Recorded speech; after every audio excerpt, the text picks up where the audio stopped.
First of all ഭയങ്കര happy ആയിട്ടിരിക്കുന്നുണ്ട്. നിങ്ങൾ എല്ലാവരും ഇങ്ങനെ ചിരിച്ച മുഖത്തോടു കൂടി തന്നെ രാവിലെ മുതൽ ഇരിക്കുന്നത്. എനിക്ക് അത് കാണുമ്പോൾ തന്നെ ഭയങ്കര സന്തോഷം. ഈ ഒരു പരിപാടിയിലേക്ക് എന്നെ ഇൻവൈറ്റ് ചെയ്തപ്പോ ആളങ്ങനെ പറഞ്ഞത് നമ്മുടെ ഇവിടെ കുറെ സ്ത്രീകളുണ്ട്, അതിൽ എന്തായാലും വരണം. എല്ലാവരും ഒരു പ്രോഗ്രാമാണ് ഞാൻ ക്യാൻസൽ ചെയ്യേണ്ടത്. എനിക്ക് 11 മണിക്കകത്തൊരു പ്രോഗ്രാം ഉണ്ട്. അപ്പൊ കുറെ സ്ത്രീകൾ എന്നെ വെയിറ്റ് ചെയ്യുമെന്ന് പറഞ്ഞപ്പോൾ ഓക്കെ ഒരു അരമണിക്കൂറിൽ പരിപാടി നിർത്തി നമുക്ക് പോവാന്നുള്ള ഓടി വന്നതാണ് ഞാൻ. അപ്പോ സംസാരിക്കുന്നത് ചിലപ്പോൾ സ്പീഡ് കൂടുതലായിരിക്കും. എനിക്ക് അവിടെ എത്തണം, തൃക്കാല സ്കൂളിലെത്തണം.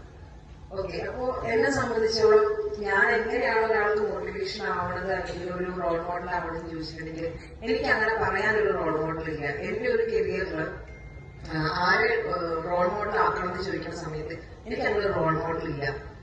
കാരണം എന്ന് വെച്ചിട്ടുണ്ടെങ്കിൽ അങ്ങനെ ഇന്ത്യയിൽ നിന്ന് ഒരു പെൺകുട്ടി ഇല്ലായിരുന്നു. അപ്പൊ ആ ഒരു റോൾ മോഡൽ ഇല്ലാണ്ട് ഇന്ന് പല ആളുകൾക്കും ഞാനൊരു റോൾ മോഡൽ ആവാൻ സാധിച്ചു എന്ന് പറയുന്നത് ഈ സാധാരണ നമ്മുടെ പ്രദേശത്തുള്ള ആളായിട്ട് പോലും എനിക്ക് അത് സാധിച്ചിലേക്ക് ഒരുപാട് അഭിമാനം ഇത്രയുള്ളൂ എന്നുള്ളത് നമുക്ക് മനസ്സിലാക്കാൻ വേണ്ടി സാധിച്ചു എന്നുള്ളതാണ്. എന്നെ സംബന്ധിച്ചോളം എന്റെ സ്ഥലം കരുവൻപടിയാണ്. പള്ളിപ്പുറം പട്ടാക്കരോട് കരുവൻപടി എന്നുള്ള സ്ഥലത്താണ്. സാധാരണ ഒരു അച്ഛന്റെ അമ്മയുടെ മകളാണ്. മാം പറഞ്ഞിട്ടുണ്ടായിരുന്നു കൊമേഴ്ഷ്യൽ ഡ്രൈവർ എന്ന്. ആറില്ല എനിക്ക്. ഡ്രൈവർ അല്ല, ഡ്രൈവർ എന്റെ അച്ഛനാണ്. അപ്പോ അത്രയും സാധാരണ കുടുംബത്തിൽ നിന്ന് വന്ന് ഇന്നിപ്പോ ഇന്ത്യയിൽ ആദ്യത്തെ വനിതാ കൊമേഴ്ഷ്യൽ ഡ്രൈവർ ആവാൻ സാധിച്ചതിൽ എനിക്ക് ഒരുപാട് ദൈവത്തോടും എന്റെ പാരന്റ്സിനോടും ഒക്കെ നന്ദിയുണ്ട്. ഇതിലേക്കുള്ള എന്റെ ഒരു ജേണിയെ പെട്ടെന്ന് ഞാൻ പറഞ്ഞു പോവാ. നിങ്ങളെല്ലാം ചിലപ്പോൾ കണ്ടിട്ടുണ്ടായിരുന്നു യൂട്യൂബിലൊക്കെ ഇങ്ങനെ പറഞ്ഞുകൊണ്ടേ ഇരിക്കുകയാണ് ഞാൻ. പക്ഷെ ലൈവായിട്ട് ഞാൻ നിങ്ങൾക്കത് ഷെയർ ചെയ്യുമ്പോൾ ഞാൻ ഹാപ്പിയാണ്. നിങ്ങൾ എത്രത്തോളം ഹാപ്പിയാവും എനിക്ക് അറിയത്തില്ല, പക്ഷെ ഞാൻ ഹാപ്പിയാണ്. എന്നെ സംബന്ധിച്ചോളം ഈ പറഞ്ഞതുപോലെ തന്നെ ഒരു സാധാരണ കുളത്തിലും ഇതൊക്കെ ആയിട്ടായിരുന്നു ഞാൻ നീന്തൽ പഠിച്ചിട്ടുള്ളത്. പക്ഷെ എന്റെ പ്രൊഫഷൻ നീന്തലാണെന്ന് ചോദിച്ചാൽ എനിക്ക് നീന്തേണ്ട ആവശ്യം വരുന്നേയില്ല. എവിടെയാണോ ഡൈവ് ചെയ്യേണ്ടത് അവിടെ പോയിട്ട് ഇറങ്ങുന്നു, നമ്മൾ കടലിന്റെ അടിയിലേക്ക് പോകുന്നത്. നമ്മളെ സംബന്ധിച്ചോളം നമ്മൾ രണ്ട് ലോകത്ത് ജീവിക്കുന്നവരാ. ഒന്നെന്ന് പറയുന്നത് നിങ്ങളെ പോലെ അല്ലെങ്കിൽ നമ്മളെ പോലെ എല്ലാവരും നിൽക്കുന്ന ഈ ഒരു സർഫേസിൽ, മറ്റൊരു ലോകം എന്ന് പറയുന്നത് കടലിന്റെ അടിയിലുള്ളതാണ്. നമ്മുടെ ഒരു ദിവസത്തിന്റെ ഒരു ഇത്രയും ഭാഗം നമ്മൾ കടലിലാണ് അല്ലെങ്കിൽ വെള്ളത്തിലാണ് നമ്മൾ സ്പെൻഡ് ചെയ്യുന്നത്. പണ്ട് ഇങ്ങനെ ചോദിക്കുമായിരുന്നു ഏതൊക്കെയാണ് ഉദരജീവികളെന്നോ അങ്ങനെ എന്തോ ഒരു ഉഭയജീവികളെന്നോ സംതിങ് എന്തോ ചോദിക്കും. അപ്പോ ഇന്നിപ്പോ ചില സ്റ്റുഡൻസ് എന്ന് പറയും അതിലി ചേച്ചി, കാരണം അതിലി ചേച്ചിയുടെ കരയിലും കാണും കടലിലും കാണും. ഞാനിങ്ങനെ മുതല തവള അമ്മയൊക്കെയാണെന്ന് പറയും. അതുപോലെ തന്നെ പുതിയൊരു പേര് വന്നിരിക്കുന്നു, കടൽ മാഷ്. ഞാൻ കുളത്തിലേക്ക് പോയപ്പോ ഏടാ നമ്മുടെ കടൽ മാഷ് എന്നത്. അങ്ങനെ ഒരുപാട് പേരുകളും അല്ലെങ്കിൽ കൊച്ചു കുഞ്ഞുങ്ങൾ വരെ ഈ ഒരു പ്രൊഫഷനെ പറ്റി അറിയാൻ വേണ്ടി പറ്റുന്നു. ഈ പറഞ്ഞതുപോലെ തന്നെ സാധാരണ കുളത്തിലും ഒക്കെ സ്വിമ്മിങ് പഠിച്ചിട്ട് ഒരു പോയിന്റില് എന്താവണം എന്നുള്ള ഒരു ഡിസിഷൻ ഉണ്ട്. ഡിഗ്രി ചെയ്യണോ അല്ലെങ്കിൽ എല്ലാവരും പോലെ തന്നെ ഞാനും ഡിഗ്രി ചെയ്തു.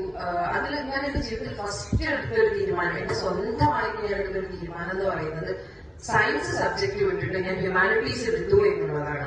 സയൻസ് ഞാൻ എടുത്തു പോയപ്പോ എനിക്ക് ഭയങ്കരമായിട്ട് ഉറക്കമെന്ന് മാത്രമേ ഉള്ളൂ. എനിക്ക് മാത്സ് ഒട്ടും അറിയില്ല. എനിക്ക് ഇൻട്രസ്റ്റ് ഇല്ലാത്ത ഒരു കാര്യം പോലും ഞാൻ ചെയ്യത്തുമില്ല. അപ്പൊ മാത്സിൽ ക്ലാസ്സിൽ പോയിരുന്നപ്പോ എനിക്ക് ഭയങ്കര ഉറക്കം വരുന്നത്. ഞാൻ എന്റെ പാരന്റ്സിന്റെ അടുത്ത് പറഞ്ഞു. അപ്പൊ അച്ഛനമ്മക്ക് പറഞ്ഞു ഇല്ല, ഈ പഞ്ചായത്തിലുള്ള എല്ലാവരും സയൻസ് ആണ്, നീയും സയൻസ് എടുത്താൽ മതി എന്ന് പറഞ്ഞു. ഒരാഴ്ച ഞാൻ ഇരുന്ന് ഉറങ്ങി ക്ലാസ്സിൽ. എന്നിട്ട് അത് കഴിഞ്ഞിട്ട് ഞാൻ പറഞ്ഞു പറ്റത്തില്ല, എന്റെ ഫ്യൂച്ചർ എന്റെ കയ്യിലായിരിക്കും എന്നുള്ളത് എനിക്ക് മനസ്സിലായി. ഞാൻ അച്ഛൻ്റെ അടുത്ത് പിന്നെ സംബന്ധിനെ ചോദിച്ചില്ല. ഞാൻ നേരെ സാറിന് കാല് പിടിച്ച് ഞാൻ പറഞ്ഞു ഹ്യൂമാനിറ്റീസിലേക്ക് പോകണമെന്ന് പറഞ്ഞു. ഞാൻ ഹ്യൂമാനിറ്റീസിൽ അടിപൊളിയായിട്ട് പഠിക്കുകയും ചെയ്തു. എന്റെ കാര്യങ്ങൾ അതിന്റെ കൂടെ തന്നെ എന്തെങ്കിലും എനിക്കൊരു സ്കില്ലുണ്ടെങ്കിൽ ഞാൻ സ്പോർട്സ് പേഴ്സൺ ആണ്. സോ അതൊക്കെ ഉണ്ടെങ്കിൽ അതിന്റെ കൂടെ തന്നെ എനിക്ക് കൊണ്ടുപോകാൻ വേണ്ടി പറ്റിയിരുന്നു. അപ്പോ അതായിരിക്കും മേ ബി എന്റെ ആദ്യത്തെ ഒരു എന്താ പറയാ സെൽഫായി ഞാൻ എടുത്തൊരു ഡിസിഷൻ എന്ന് പറയുന്നത്. അത് കഴിഞ്ഞിട്ട് അത് ഡിഗ്രിക്ക് പോകുന്നു. ഡിഗ്രിക്ക് പോകുന്ന സമയത്തും എന്താവണം നിങ്ങളുടെ അംബിഷൻ എന്ന് ചോദിക്കുന്ന സമയത്ത് ഞാൻ എപ്പോഴും പറഞ്ഞിരുന്നത് എനിക്കൊരു പോലീസ് ആവണം എന്നുള്ളതായിരുന്നു. അതിനുവേണ്ടി സിവിൽ സർവീസ് കോച്ചിങ്ങിന് പോകുന്നു, മെറ്റീരിയൽസ് മേടിക്കുന്നു, പഠിക്കുന്നു, അങ്ങനെയുള്ള കാര്യങ്ങളൊക്കെ ചെയ്യുന്നു. ഞാനൊരു ചെറിയൊരു പുരുഷ വിരോധിയായിരുന്നു അന്ന്. ഇന്നില്ല കേട്ടോ, ഇന്ന് 17 പുരുഷരുത്. നമുക്ക് ഓരോ സ്റ്റേജിൽ നമുക്ക് ഓരോ പ്രശ്നങ്ങൾ ഉണ്ടായിരിക്കാം. ആ പ്രശ്നങ്ങളിലൂടെ കടന്നു പോയപ്പോ തികച്ചും എനിക്ക് ഒട്ടും സംസാരിക്കാൻ പോലും ഇഷ്ടമല്ലാത്ത ഒരു വിഭാഗമായിരുന്നു പുരുഷന്മാർ എന്നുള്ളത്. പഠിച്ചതൊക്കെ ഗേൾസിലാണ്. കുറച്ചുകൂടി നമുക്ക് ആ ഒരു ഇതില്ല, അത് ഗേൾസിൽ പഠിച്ചതൊക്കെ കൂടുതലായിട്ട് അറിയാൻ പറ്റുള്ളൂ. അപ്പൊ അതിലേക്ക് ഏതെങ്കിലും എണ്ണ ഒഴിക്കുന്നത് പോലെയാണ് ഒരു ടീച്ചർ എന്ന് പറയുന്നത്. പുരുഷന്മാർ മാത്രം നോക്കി കുറച്ച് ഏരിയാസ് ഉണ്ട്, സ്ത്രീകളുടെ സാന്നിധ്യം അവിടെ ഇല്ല എന്നുള്ളത്. അപ്പൊ ഞാൻ ചോദിച്ചാൽ ഇവന്മാർ മാത്രം ജോലി ചെയ്യണം, അത് ഒന്ന് നോക്കണമല്ലോ. തോറ്റോട്ടെ, ജയിക്കുമെന്ന് അറിയില്ല, എന്നാൽ ഞാൻ ശ്രമിച്ചിട്ടില്ല എന്ന് എനിക്ക് പിന്നീട് റിഗ്രറ്റ് ചെയ്യാൻ പാടില്ലായിരുന്നു. അങ്ങനെ ഞാൻ ഈ ജോബിനെ പറ്റി പറഞ്ഞു. മിസ്സാണെന്ന് പറഞ്ഞത് സ്കൈ ഡൈവിംഗ് എന്നൊക്കെ പറഞ്ഞു. അപ്പൊ സ്കൈ ഡൈവിംഗ് നമ്മളെടുത്ത് എവിടെ ചാടാത്ത കാരണം കൊണ്ട് അതെനിക്ക് അധികം ഉപയോഗിക്കാറില്ല. സ്കൂബ എന്ന് പറഞ്ഞപ്പോ വെള്ളമാണ്, എന്റെ അപ്പുറത്തെ കുളമുണ്ട്. അപ്പൊ എനിക്ക് കുറച്ചുകൂടി എന്തോ എന്റെ എനർജിക്ക് അത് കുറച്ചുകൂടി കിട്ടി തോന്നും. അത് ഞാൻ അതിനെപ്പറ്റി സെർച്ച് ചെയ്യുന്നു. സെർച്ച് ചെയ്ത് എനിക്കൊന്നും മനസ്സിലാകുന്നില്ല. കുറച്ച് വീഡിയോസ് മാത്രം കാണും. പക്ഷെ വീഡിയോസ് എന്ന് പറയുന്നത് അടിപൊളി. വെള്ളത്തിന്റെ അടിയിൽ ഇങ്ങനെയൊക്കെ ഉണ്ട് എന്നുള്ളത് ആ വീഡിയോസ് കാണുമ്പോൾ അപ്പോഴാണ് എന്റെ സെർച്ചിൽ ഞാൻ ആ ഒരു ഇത് കൊണ്ടുവരുന്നത്. സ്കൂബ ഡൈവിംഗ് ആണ് അതിമനോഹരമായിട്ടുള്ള കാഴ്ചകൾ കാണുന്നു. ഇത് ഞാൻ കണ്ടു. പക്ഷെ ഇത് എന്റെ പാരന്റ്സിന്റെ അടുത്ത് പറയാന്നുള്ളതായിരുന്നു എനിക്ക് ഏറ്റവും വലിയ. ഈ പറഞ്ഞതുപോലെ തന്നെ ഡ്രൈവറോ എന്ന് ചോദിക്കുന്ന പാരന്റ്സ് തന്നെയാണ് എനിക്കുള്ളത്. അപ്പോ ഇവരുടെ നീ കാര്യങ്ങൾ പറയുന്നു, ഇവര് അന്ന് വിട്ടുന്നത് അമ്മ അന്ന് പറയുന്നത് അടുത്ത വട്ടം കൊണ്ട് വന്നിട്ടുണ്ടെന്നാണ് എന്റെ അമ്മ പറഞ്ഞിട്ടുണ്ടായിരിക്കും. കുറച്ചിങ്ങനെ ഞാൻ ഇങ്ങനെ ആക്റ്റീവായി നടക്കുന്ന കാരണം അമ്മയ്ക്കറിയാം ഓരോ ദിവസം ഓരോ വണ്ടി പിടിച്ചിട്ട് വരികയാണ്. അത് കഴിഞ്ഞിട്ട് ഈ പറഞ്ഞതുപോലെ അവർക്കൊന്നും മനസ്സിലാവുന്നില്ല. നമ്മുടെ അങ്കിളിനെ കോണ്ടാക്ട് ചെയ്യുന്നു, അങ്കിളിന്റെ ഏരിയയിലായതുകൊണ്ട് അങ്കിളിന്റെ ഹെൽപ്പ് ചോദിക്കുന്നു. അങ്കിൾ ഓക്കെ പറയുന്നു. അപ്പൊ അച്ഛനും ഈ കാര്യങ്ങൾ മനസ്സിലാക്കി അവർക്കും ഈ പറഞ്ഞതുപോലെ ചിന്തിക്കാമായിരുന്നു. ഞാൻ ഡിഗ്രിക്ക് പഠിക്കാം, കല്യാണം കഴിപ്പിച്ചു വിടാം, 2 ലക്ഷം രൂപ എന്ന് പറയുന്നത് സാധാരണക്കാരന്റെ ഒരു ജീവിതത്തിൽ അത് വലിയൊരു എമൗണ്ട് തന്നെയാണ്. അപ്പോ അവരൊന്ന് ചിന്തിച്ചാൽ മതിയായിരുന്നു കല്യാണത്തിലേക്ക് വേണ്ടി പൈസ മാറ്റി വെക്കാറുള്ളത്. പക്ഷെ എന്റെ പാരന്റ്സ് എന്തോ 2 പോത്തുകുട്ടികളുണ്ടായിരുന്നു, അതിനെ വിറ്റിട്ടാണ് എനിക്ക് ആ 2 ലക്ഷം രൂപ എന്റെ അച്ഛനമ്മയും തരുന്നത് പോലും. അതുകൊണ്ട് ഞാൻ പഠിച്ചു. എനിക്ക് ആ ഒരു എനിക്കറിയാൻ സ്ട്രഗിൾ ചെയ്യുന്ന വഴികൾ എനിക്ക് നന്നായിട്ട് അറിയാമായിരുന്നു. സോ അതുകൊണ്ട് തന്നെ പോയി പഠിക്കുന്നു. ഞാൻ പഠിച്ച് കോളേജ് തന്നെ ഞാൻ പഠിച്ചതല്ല. ഈ പറഞ്ഞതുപോലെ തന്നെ കയറി പോണ സമയത്ത് എന്നെ നോക്കി ഒരുപാട് ആൺകുട്ടികളാണ് നിൽക്കുന്നത്. ഒരു ഗേൾ ഫേസ് പോലും ഇല്ല. എടുത്തെടുക്കണം പെട്ടി കടക്കെടുത്ത് തിരിച്ചു വന്നിട്ടാണ് നമുക്ക് കാണിച്ചത്. അച്ഛന് പറഞ്ഞു അവള് കോൺഫിഡന്റ്, അവള് ഇറങ്ങട്ടെ എന്ന് പറഞ്ഞു. പണ്ട് തുടങ്ങിയ 5 വർഷം ഞാൻ ഡൈവിംഗിൽ ഇരിക്കുന്നു. എന്താണ് കടലിലുള്ള എക്സൈറ്റ്മെന്റ് എന്ന് ചോദിച്ചിട്ടുണ്ടെങ്കിൽ ഈ പറഞ്ഞതുപോലെ തന്നെ നമുക്ക് വെള്ളത്തിന്റെ അടിയിൽ ഇത്രയും നേരം ബ്രീത്ത് ചെയ്തിട്ട് നിൽക്കാൻ പറ്റുന്നു എന്നുള്ളത് തന്നെ വലിയൊരു കാര്യമാണ്. നമ്മൾ ഈ 3-ാം വീട്ടിലിരിക്കുന്നു, സ്വിം ചെയ്യുന്നപ്പോഴൊക്കെ നമുക്ക് ഏറ്റവും കൂടുതൽ തടസ്സം സംഭവിക്കുന്നത് നമ്മുടെ ബ്രീത്തിലാണ്. പക്ഷെ ഈ ബ്രീത്ത് കിട്ടിക്കൊണ്ട് നമുക്ക് മണിക്കൂറുകളും വെള്ളത്തിന്റെ അടിയിൽ നിൽക്കുന്ന സമയത്ത് പല കാഴ്ചകൾ കാണുന്ന സമയത്ത് നമുക്ക് ഉണ്ടാകുന്ന ഒരു എനിക്കറിയത്തില്ല ഫീലിങ്സ് എങ്ങനെയാണെന്ന് പറയാം. ഇതിനത്ര ആരെങ്കിലും ഡൈവ് ചെയ്തിട്ടുണ്ടോ? എവിടെയെങ്കിലും പോയി ഡൈവ് ചെയ്തിട്ടുണ്ടോ? നമ്മളൊരു ട്രിപ്പൊക്കെ ഇവർക്ക് വേണ്ടി സംഘടിപ്പിക്കുന്നത് ഒരു ട്രിപ്പൊക്കെ ഇവർക്ക് വേണ്ടി സംഘടിപ്പിക്കുന്ന അഡ്വഞ്ചറസ് ആയിട്ടുള്ള കാര്യങ്ങളൊക്കെ ആഡ് ചെയ്യാം. ഈ പറയുന്ന പോലെ തന്നെ എന്താ പറയാ പല യാത്രകളും നമ്മൾ എപ്പോഴും സിമ്പിൾ ആയിട്ട് നമ്മൾ വിചാരിക്കുക. കൊടൈക്കനാൽ പോകുന്നു, അങ്ങനെ മുന്നിൽ ഇവിടെ പോകുന്നതാണ്. ഒരു ട്രിപ്പൊക്കെ നിങ്ങൾ കോവളത്തേക്കോ അല്ലെങ്കിൽ നമ്മളിപ്പോ പുതിയ രാജ്യത്ത് കോഴിക്കോട് സ്റ്റാർട്ട് ചെയ്യാൻ പോകുന്നുണ്ട്. സോ അങ്ങടേക്കൊക്കെ ആയിട്ട് അഡ്വഞ്ചറസ് ആയിട്ടുള്ള കാര്യങ്ങൾ. അപ്പോഴാണ് നമ്മുടെ ഉള്ളിലുള്ള ഒരു സ്ട്രെങ്ത്. നമുക്ക് ഇത്രയൊക്കെ ഒരു ധൈര്യം ഉണ്ടല്ലേ എന്നുള്ളത് നമ്മൾ പലപ്പോഴും ചിന്തിച്ചു പോകുന്നത് നമ്മൾ പലപ്പോഴും അഡ്വഞ്ചറസ് ആയിട്ടുള്ള ആക്ടിവിറ്റീസിലേക്ക് പോകുമ്പോഴാണ്. അല്ലെങ്കിൽ ഈ പറഞ്ഞതുപോലെ തന്നെ നമ്മൾ വീടിന്റെ അടുത്ത സ്ഥലം അങ്ങനെ ഒതുങ്ങി പോകുന്ന ഒരു രീതിയിലേക്ക് മാറും. വളരെ എനർജറ്റിക് ആയിട്ട് വർക്ക് ചെയ്യുന്ന ഒരുപാട് ആളുകളാണ് എനിക്ക് എന്റെ മുമ്പിൽ കാണാൻ വേണ്ടി പറ്റുന്നത്. സോ കുറച്ചുകൂടെ ഡിഫറെന്റ് ആയിട്ട് ചിന്തിക്കുക. ഈ മേഖലയിൽ നിന്നുകൊണ്ട് തന്നെ നിങ്ങൾക്ക് ഒരുപാട് ഇംപ്രൂവ് ചെയ്യാൻ വേണ്ടി പറ്റും. ആ കാര്യങ്ങളിലേക്കെല്ലാം നിങ്ങൾ കിടക്കുക. എന്റെ കടലിനെ കഴിച്ചാണ് കിടന്നിട്ട്.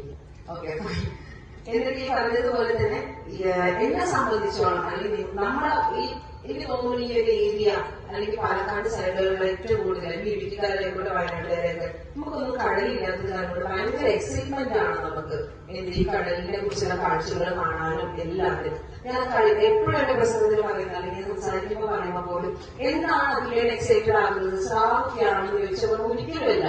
സ്രാവ് കണ്ടിട്ടുണ്ടെങ്കിൽ ഞാനതിലിങ്ങനെ നോക്കി ഇരുന്നു പോകും. പക്ഷെ എനിക്ക് എത്രത്തോളം ഇതിനെ എൻജോയ് ചെയ്യാൻ പറ്റുമോ എന്നുള്ളത് എനിക്കറിയാം. കാരണം എനിക്കറിയാതെ എനി ടൈം വന്നിട്ട് എനിക്ക് കടി കിട്ടും എന്നുള്ളത് എനിക്കറിയാം. അപ്പൊ ഞാൻ ഇതിൽ നിന്ന് എങ്ങനെയാണ് രക്ഷപ്പെടേണ്ടത്, അങ്ങനെയുള്ള എന്റെ സേഫ്റ്റി വശങ്ങളെ പറ്റിയിട്ടാണ് ഒരു സ്ഥാപനം കാണുമ്പോൾ നമ്മൾ ചിന്തിക്കുക എന്ന് പറയുന്നത്. പക്ഷെ എന്നെ സംബന്ധിച്ചോളം എനിക്ക് ഏറ്റവും ഇഷ്ടം കാണാൻ നമ്മുടെ നാട്ടിൽ നമ്മൾ കാണുന്ന ഫിഷുകൾ തന്നെ ഏറ്റവും എന്റെ ഫേവറേറ്റ് എന്ന് പറയുന്നത് മത്തിയാണ്. മത്തിയുടെ വെള്ളത്തിന്റെ അടിയിൽ കാണുന്ന ഒരു ഭംഗി എന്ന് പറയുന്നത് നമ്മളിവിടെ കറി വെച്ച് കഴിക്കുമ്പോൾ അത്രയും ടേസ്റ്റിൽ നമുക്കിങ്ങനെ ഈ പെടയ്ക്കണ മത്തി എന്നങ്ങനെ പറയുമല്ലോ, അതും നമ്മൾ ഫ്രഷ് ആയി കാണുന്നു. ഇവരുടെ കൂടെ ഡൈവ് ചെയ്യുന്നു. ഇവര് പോണ സമയത്ത് അതിന്റെ കൂടെ ഒരു മീനിനെ പോലെ നമ്മൾ ഒഴുകി നടക്കുന്നു. ഇവർ നല്ലയാണെങ്കിൽ പോലും ഒരു യെല്ലോ കളറിലുള്ള ഒരു ഷെയ്ഡ് വരുന്നില്ലേ ഈ സൈക്കിളായിട്ടുള്ളത്, അതൊക്കെ വെള്ളത്തിന്റെ അടിയിൽ നമ്മൾ ഇവിടെ ഇങ്ങനെ മാർക്കറ്റിൽ കിടക്കുന്ന തന്നെ ഒരു ഗ്ലേസിംഗ് നമുക്ക് കാണാൻ പറ്റും. പക്ഷെ ഈ സൺലൈറ്റ് കൂടെ നമുക്ക് ഇതിന്റെ കൂടെ കാണുന്ന സമയത്ത് നമ്മൾ സ്വർഗത്തിൽ നിൽക്കുന്ന ഒരു ഫീലൊക്കെ നമുക്ക് തോന്നും. ഒന്നാമത്തെ എക്സൈറ്റ്മെന്റിലാണ് നിൽക്കുന്നത്. അതിനിടയിൽ കൂടെ ഇങ്ങനെയുള്ള കാഴ്ചകൾ, ഇവിടെ മെത്തലായിക്കോട്ടെ, അതുപോലെ നമ്മൾ കാണുന്ന നീരാലോ ക്ലോപ്പസ്, ഇതൊക്കെ ഇങ്ങനെ നിറം മാറി പോകുന്നു. കോറൽസ് നമ്മൾ കേട്ടിട്ടേ പവിഴപ്പുറ്റുകൾ എന്നുള്ളത്. ഈ പവിഴപ്പുറ്റുകളൊക്കെ ഏക്കർ കണക്കിന് കടലിന്റെ അടിയിലുണ്ട് എന്നുള്ളത്. നമ്മൾ അതിന്റെ കൂടെയൊക്കെ ഇങ്ങനെ ഡൈവ് ചെയ്യുന്നു. നമ്മൾ കാണുന്ന വിചിത്രമായിട്ടുള്ള, എനിക്ക് തോന്നുന്നു ഭയങ്കര ഒരു നല്ലൊരു ബ്ലൂ കളറുള്ള ഫിഷ്, പേര് ഞാൻ മറക്കുകയും അടുത്ത തവണ പറയാം. ഈ ഫിഷൊക്കെ ഈ ബ്ലൂ കളറൊക്കെ എനിക്കറിയില്ല, പുള്ളിന്റെ കളർ പറയാൻ പോലും എനിക്കറിയില്ല. അത്രയും നമ്മൾ അക്വേറിയം കാണുമ്പോൾ പോലും നമ്മൾ ഏതൊരാളാണെങ്കിലും ഒന്ന് ജസ്റ്റ് ഒന്ന് നോക്കിയിട്ട് നമ്മൾ പോകത്തുള്ളൂ അക്വേറിയം കാണുമ്പോൾ പോലും. അത്രയും വിശാലമായിട്ടുള്ള, അല്ലെങ്കിൽ എത്ര നോക്കിയാലും തീരാത്ത കടലിൽ ഇത്രയും അധികം കാഴ്ചകൾ ഇങ്ങനെ കാണുന്നു. അതോടൊപ്പം തന്നെ ഇതിന്റെ ഞാൻ ഇങ്ങനെ പറഞ്ഞു വിചാരിക്കും, നിങ്ങൾ വിചാരിക്കും കടലും വെള്ളമൊക്കെ വളരെ സിമ്പിൾ ആണെന്നുള്ളത്. ഒരിക്കലുമല്ല. നമ്മൾ 100% സേഫ്റ്റിയോട് കൂടി മാത്രമാണ് നമ്മൾ കടലിലേക്ക് ഇറങ്ങുന്നത് എന്നുള്ളതാണ്. എല്ലാവരും വെള്ളം കാണുമ്പോൾ അല്ലെങ്കിൽ ഇവിടെ ഇറങ്ങരുതെന്ന് പറയുന്ന സമയത്ത് ആ ബോർഡ് ചവിട്ടി അപ്പുറത്തേക്ക് പോയിട്ട് അപകടം വരുത്തി വെക്കുന്നതാണ് നമ്മുടെ എല്ലാവരുടെയും, എസ്പെഷ്യലി കേരളത്തിലുള്ള ആളുകളുടെ ഒരു മെന്റാലിറ്റി എന്ന് പറയുന്നത്. പക്ഷെ ഡൈവിംഗ് പഠിച്ചിട്ടുള്ള ഒരാള് 100% സേഫ്റ്റിയോട് കൂടിയിട്ടാണ് നമ്മൾ വെള്ളത്തിലേക്ക് ഇറങ്ങുന്നത് എന്ന് പറയുന്നത്.